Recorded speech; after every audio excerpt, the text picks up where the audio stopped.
¿Qué tal? Mi nombre es Valeria Robles. Soy licenciada en Creación Literaria por la UASM, Universidad Autónoma de la Ciudad de México. Fui editora en la Asamblea Legislativa del Distrito Federal. También soy correctora de estilo y tallerista en Secretaría de Cultura. He impartido talleres de creación literaria e historia de la literatura y capacitado a personal en piso de venta en librerías El Sótano.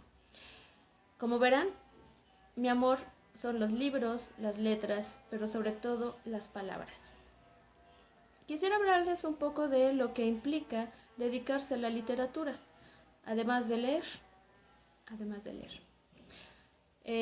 Siempre tenemos esta halo de ser escritores, ¿no? No me considero escritora, quizá no lo sea nunca. El escritor siempre es un ente en proceso, nunca terminado. Pero sí, soy una fiel aspirante a escritora. Pero más allá de dedicarme a escribir y hacer obras literarias, lo que más me gusta es enseñar literatura. Esto que implica saber apreciar las obras de arte, que su material es la escritura, cualquiera que fuera su soporte. ¿De qué está hecha la literatura? Etimológicamente, la literatura proviene de la palabra litera, que en latín significa letra, pero sobre todo la literatura está hecha de palabras. Es algo bastante obvio, dirás. Sí, efectivamente, la literatura y las palabras son el material fundamental con el que trabajamos nosotros los escritores o los amantes de los libros y la literatura. Pero hay una palabra muy importante con la que nosotros convivimos, congeniamos y con lo que es el quid de nuestro interés y de nuestra pasión. ¿Qué es la palabra? Palabra. Bueno, no quiero verme tan básica, pero la palabra logos.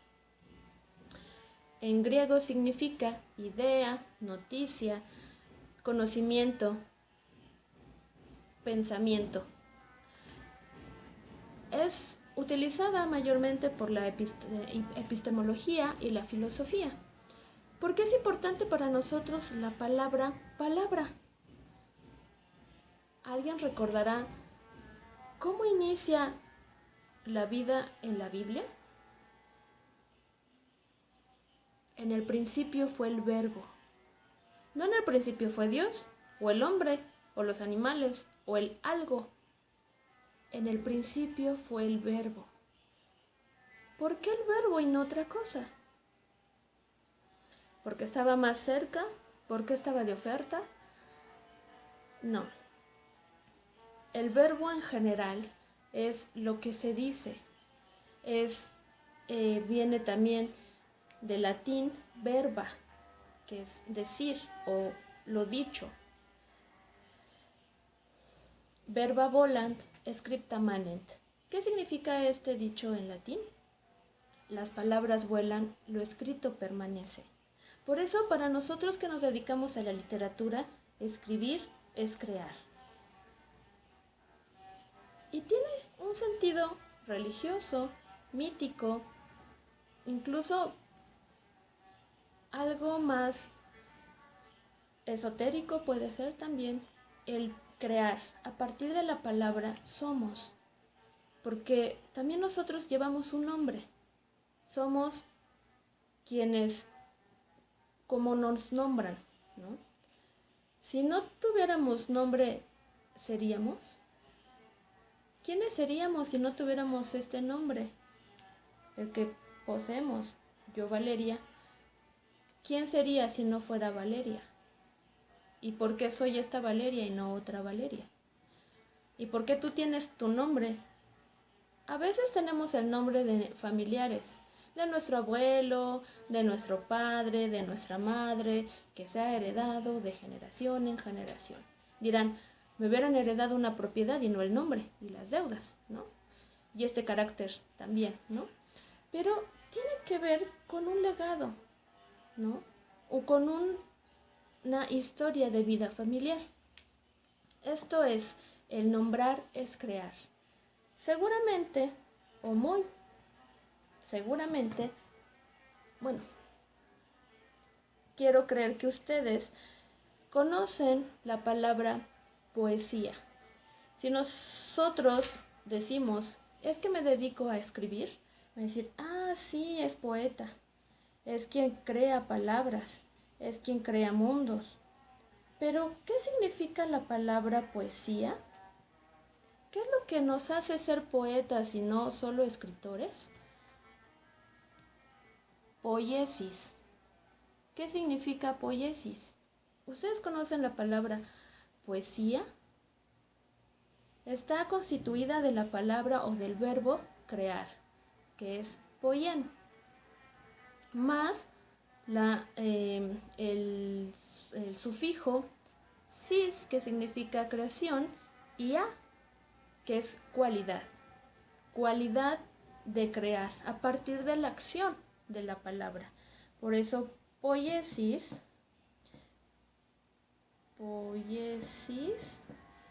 es crear.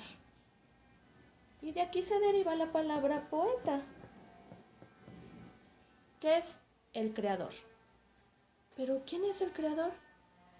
Esto era una palabra griega. Pero en general, como cultura general, ¿quién era el que creaba? ¿Y por qué está relacionado con la creación divina? Como ya había mencionado, la Biblia comienza con en el principio fue el verbo. Eso quiero pensar, espero no quemarme aquí teniendo un libro sagrado. Ni quiero convencerlos de nada. Pero en el principio, cuando Dios creó los cielos y la tierra, todo era confusión y no había nada en la tierra. Dios comenzó a enunciar y empezó a crear. Dios dijo, haya luz, y hubo luz. A partir de la palabra es como nosotros, los escritores o quienes nos dedicamos a la literatura, creamos. Pero esto va un poco más hacia los textos sagrados. En Sumeria, que son los primeros o los más antiguos creadores de textos literarios, perdón que me agaché, pero tenía que tocar suelo para no perderme un poco, no perder el suelo, ¿no? Después de ser Dios creador. Existen un texto importante, además de la epopeya de Gilgamesh, tenemos el Enuma Elish. El Enuma Elish es el texto de la creación divina. Obviamente de él se deriva la Biblia. Habla de un diluvio, habla de un éxodo, habla de seres fantásticos también, de cómo se separa el cielo y la tierra. Entonces, este relato sumerio que se llama Enuma Elish, que significa cuando arriba en el cielo, ¿no? Enuma Elish, eso significa. El incipit de esta obra, las primeras líneas que le dan nombre a la obra, inicia con cuando en lo alto el cielo no había sido nombrado, no había sido llamada con un nombre abajo la tierra firme, antes de que el tiempo fuera tiempo, antes de que hubiera algo, hubiera alguien, había un nombre. Cuando en lo alto todavía nada era nombrado, porque no existía. Entonces nosotros existimos a partir de la creación de la palabra y de la enunciación. Cuando revisamos otros textos de la antigüedad, en este caso el libro egipcio de los muertos, que es un texto bastante importante e interesante. ¿Por qué? Este libro contenía las fórmulas mágicas para que el alma del fallecido trascendiera, para que cruzara el río, las vicisitudes del inframundo y pudiera llegar ante Osiris y recitar digamos, qué hizo y qué no hizo durante su vida terrenal. Entonces, cuando tenía que ir atravesando ciertos obstáculos, ir pasando ciertas pruebas, al muerto, dentro de su sarcófago o de la cámara mortuoria y en sus vendajes, iba escrito algunas fórmulas mágicas y sobre todo los nombres, digamos, ocultos o secretos de los dioses del inframundo. ¿Por qué? Porque si ellos, si los muertos tenían el nombre del dios, podían tener poder sobre él, podían negociar, podían hablar y comunicarse. Por ello era importante que fuera sepultado con el libro egipcio de los muertos, para tener los nombres de las deidades a las que se iba a encontrar, las preguntas que tenía que formularse, las respuestas que el muerto tenía que dar. Gran parte de la vida de un egipcio tenía que ahorrar para que pudiera contratar a un escriba. Ahí también tenemos la importancia de saber escribir. No cualquier persona sabía escribir en la antigüedad. Los escribas eran muy importantes, tanto en Sumeria, Babilonia, con la cultura hebrea y los egipcios, por supuesto, porque ellos tenían el don de la palabra, los conocimientos de nombrar al mundo. Ellos y solo ellos podían tener el regalo de la palabra. Por eso no es extraño que uno de los dioses más importantes, incluso la palabra, era en sí misma un dios, el dios Tot, al que también se le atribuía la sabiduría, el don de la escritura, del tiempo, de los sueños. Era el símbolo de la luna, porque la luna, recordemos, que también tiene un significado, un lado oscuro, algo que interpretar. Quizá también en lo esotérico, como les mencionaba al inicio, este trasfondo mágico y místico está ligado también a las cartas del tarot. La carta de la luna significa lo oculto, las cosas que no son vistas de primera mano, que no son vistas de una sola vez, sino que hay un trasfondo. Así, la palabra siempre tiene algo detrás. Es importante también conocer la etimología de las palabras. Por ejemplo, si yo digo la antropología reúne el estudio de los aguacates, es importante relacionar, entender, dimensionar cómo la palabra antropología, que está dividida de dos vocablos, antropos, que es hombre, y logía, que es el estudio de, volvemos otra vez a logos, el conocimiento, disciplina, conocimiento de algo. Esto es la disciplina que estudia al hombre, ¿no? En este enunciado que les decía, la antropología estudia sobre los aguacates. Tenemos la palabra aguacate, que es náhuatl, y que está en comunión, por ejemplo, con el griego, ¿no? Antropología estudia, que es una palabra en latín, y náhuatl, aguacate. O sea, nuestro idioma, nuestro lenguaje, incluso corporal también, ahorita que estoy viendo que muevo mucho siempre las manos, es traer la atención, ¿no? Estamos hablando todo el tiempo, oralmente, corporalmente, textualmente, cuando estamos también con los mensajes en redes sociales. Entonces, cuando entendemos el origen de nuestras palabras, el cómo el griego, esta palabra antropos, por ejemplo, que no nos es ajeno, ¿no? Mi primer nombre es Alejandra, por ejemplo.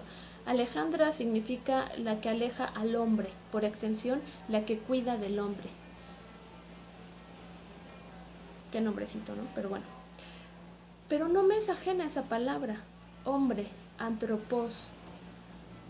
Intuitivamente puedo revisar otras palabras que tienen estos términos, sufijos, prefijos también, en latín y ahora, bueno, náhuatl, que les decía, la palabra aguacate. ¿Cómo estamos llenos de palabras de otros lados, ¿no? La palabra Durango, por ejemplo, es una palabra euskera,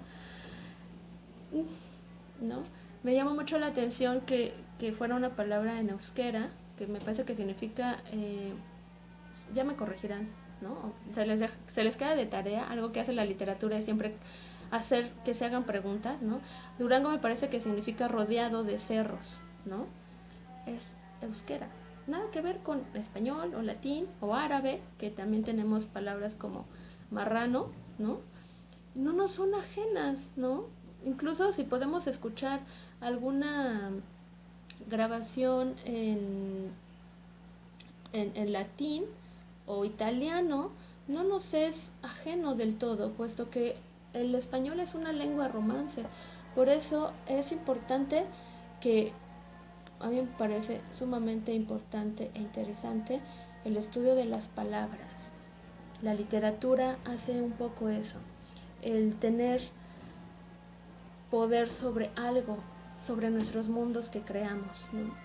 A mí me encanta escribir, ¿no? Empecé a escribir desde muy pequeña, siempre. Y a la medida que fui explorando, incluso ahora que me dedico tanto a la docencia, de manera, ¿cómo es? Desde hace poco, no es mi formación docente como tal, sino como creadora, es entender y saber cómo contagiar ese gusto por la lectura. Jamás, jamás he dejado leer de tarea un libro.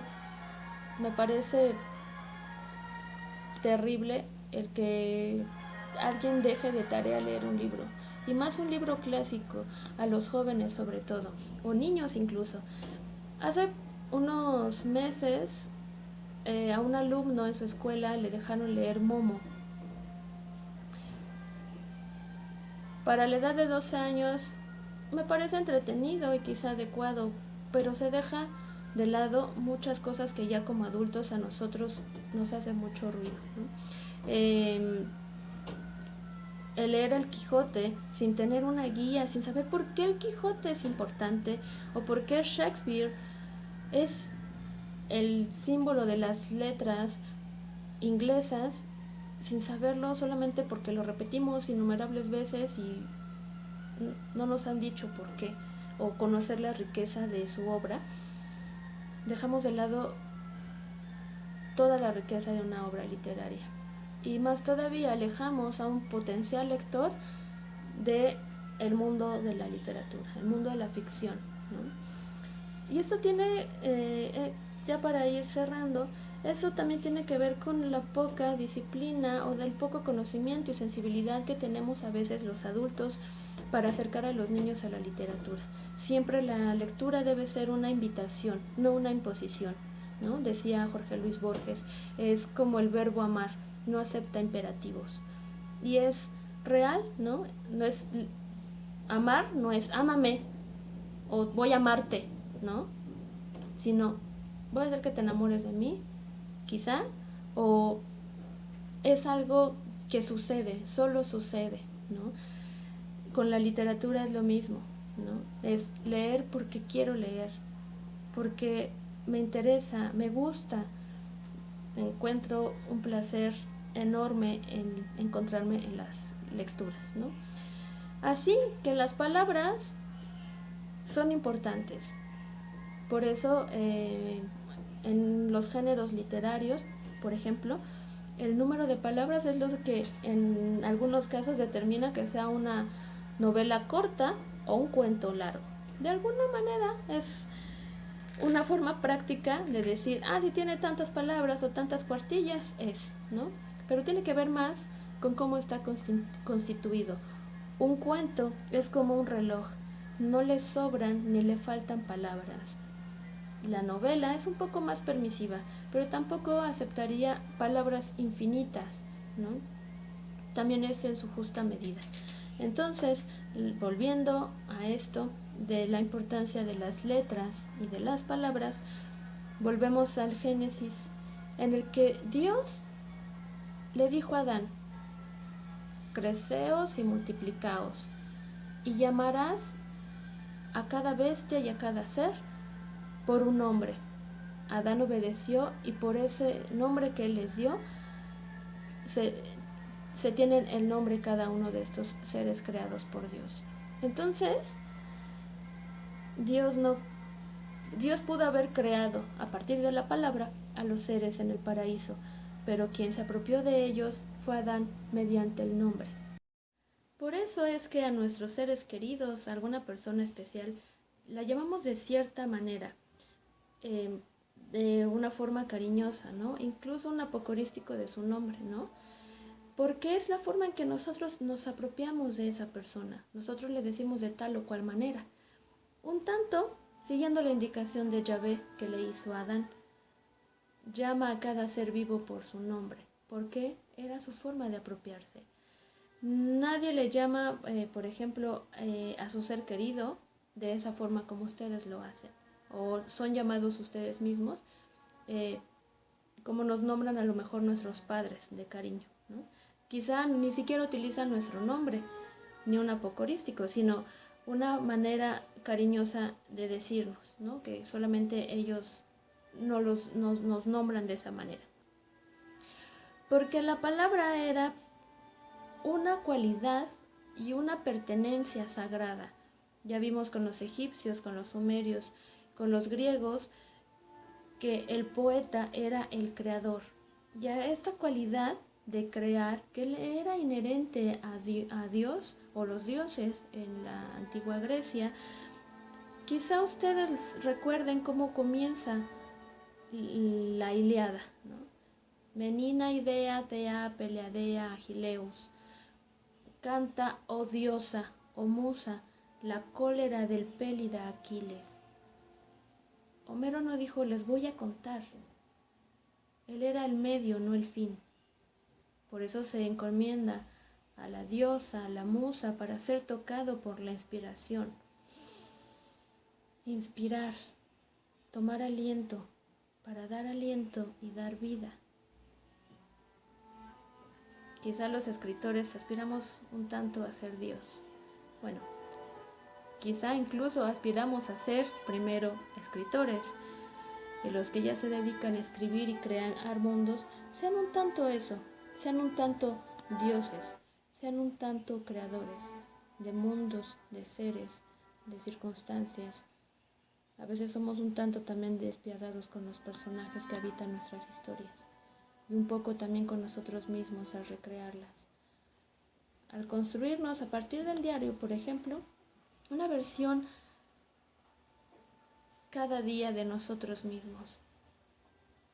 Hay una fascinación de mi parte por las escrituras autorreferenciales, ¿no? Que esas son los diarios principalmente, las memorias, la autobiografía, ¿no? Son algunos de los géneros autorreferenciales. Y autores como Coetzee, por ejemplo, o Paul Auster, hacen uso de ese recurso para autoficcionalizarse, ¿no? Cómo nos creamos o recreamos en nuestras obras literarias. Bueno, fue un placer haber compartido con ustedes el don de la palabra. Lean, escriban, construyanse a partir de la lectura y de la escritura sobre todo. Yo soy Valeria Robles. Fue para mí un gusto haber compartido también un poco de música, que es otra de mis pasiones. La música clásica principalmente y la escritura. La música que dicen también que es el lenguaje universal. Disfruten sus lecturas, disfruten de la música y muchas gracias.